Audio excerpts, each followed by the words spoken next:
Well, Justin, we just had Paddy Pimblett in here, and he said that he's going to give you a beat down the likes of which you've never received, and that you're going to be physically not the same after this fight. Curious if you take anything from those comments, or is it just, hey, it's fight week and this is what we do? Yeah, certainly take nothing from those comments. It's 25 minutes in time.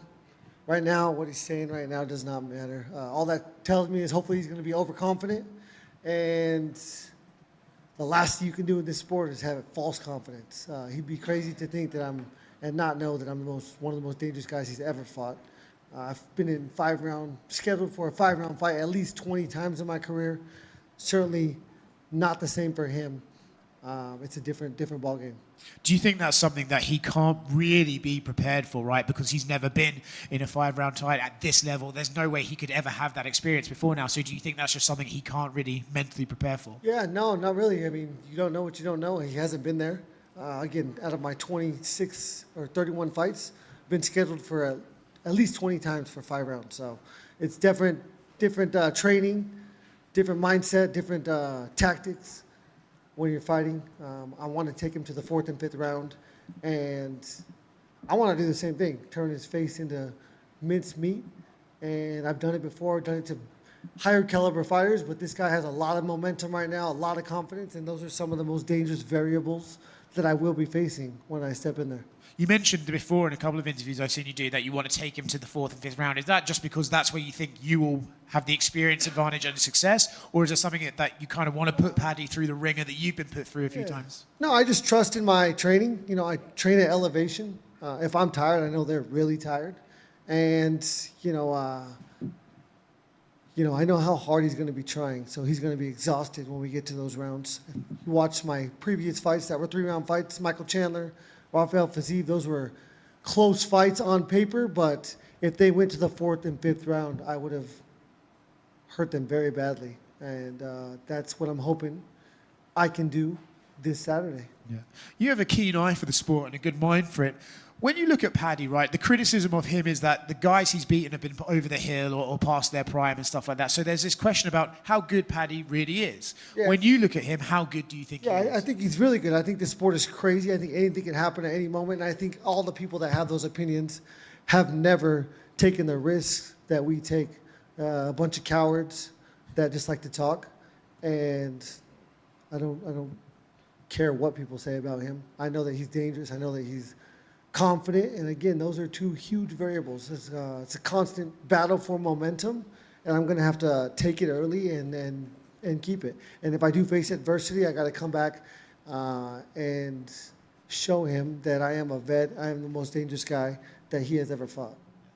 You talk about adversity and coming back from it. Famously, when you first won the interim title, you sort of didn't want to. You didn't threat. Do you look at this one differently because you've had to come back from setbacks and all that sort of stuff? I don't think throwing the belt on the cage will be as effective as it was the first time, so I definitely won't be doing that. But, as I'm older, I'm wiser, and I understand that an interim belt is the same exact thing as an undisputed belt on paper for my pay, and it certainly gives me the biggest fight possible next. And so this is huge. This is huge for my legacy, huge for my career. I love that I got knocked out by Max Holloway. That's what has people doubting me more. That's what has, that's where a lot of the criticism comes from.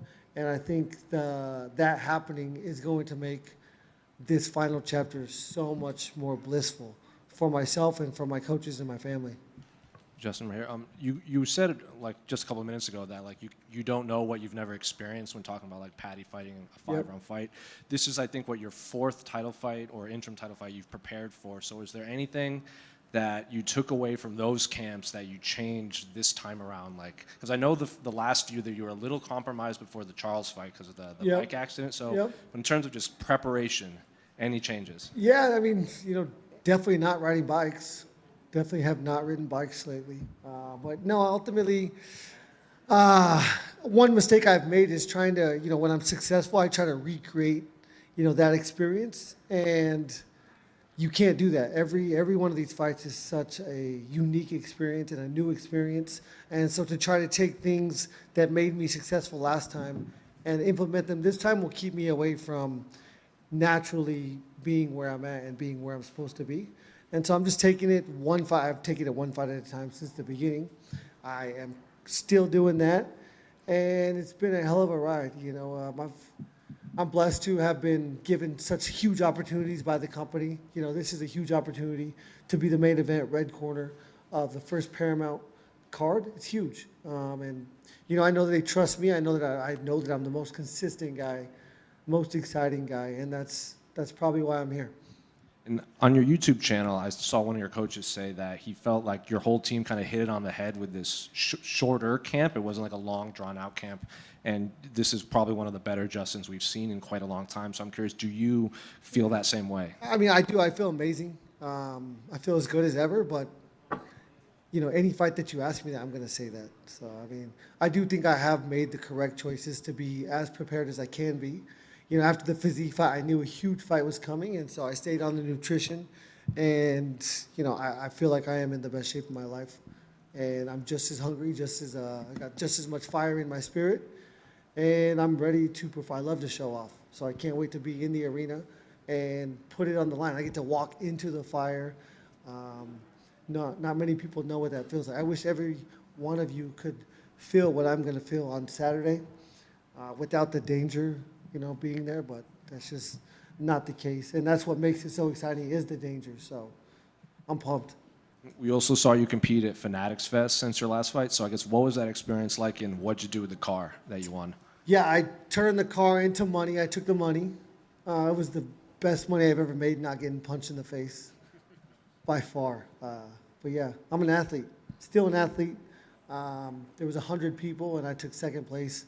Unfortunately, I honestly, and so I don't want to light that fire under his ass. Him saying he's going to retire me, love it. I love that I'm the underdog. This is my 15th fight in the UFC. I've been an underdog 10 times out of the 14 fights that I have had. This will be 11 for 14, and it's just a testament to the level of competition that I have constantly faced. From day one, number 5 Michael Johnson, and till today. So I'm pumped. It's been a crazy ride. There's so many statistics that I've accomplished that get overlooked.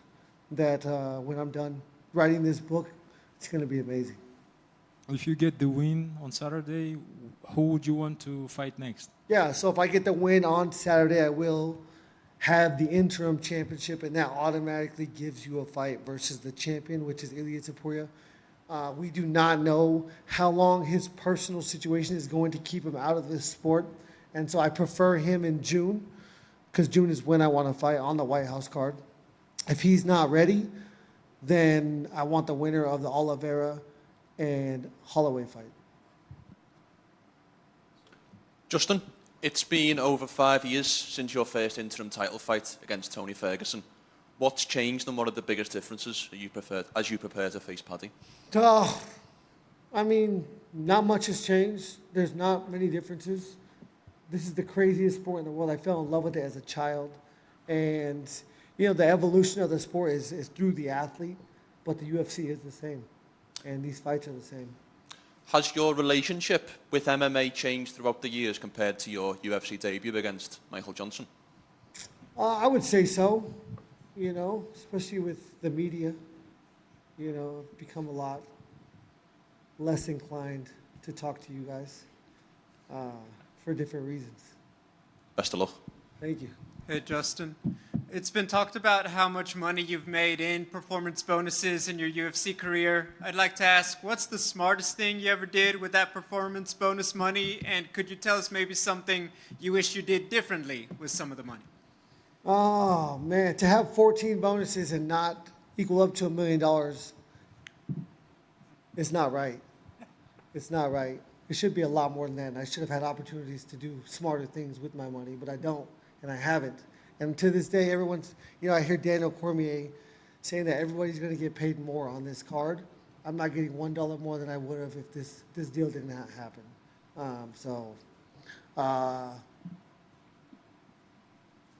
I'm happy to have achieved what I have achieved. The best thing I did is probably invest in a commercial property. I purchased a house in Arizona that's like a mile away from my parents. My sister is renting that from me now. But really just being able to help my family, help my parents, help my brothers and sisters, give them Christmas gifts that I never would have been able to give them, take them on vacations, that I would have never been able to. That's the smartest thing I did because you can never get that time back with your family. And so, yeah, it's huge for me. Thank you very much. Justin, you've said that you don't know how many fights you have left. After the James Vick fight, you told me you had 5 wars left. Yeah. How many wars do you think you have left now? Well, I would say the Oliveira fight was a war. The Holloway fight was a war. Chandler, maybe. He rocked me in the first round.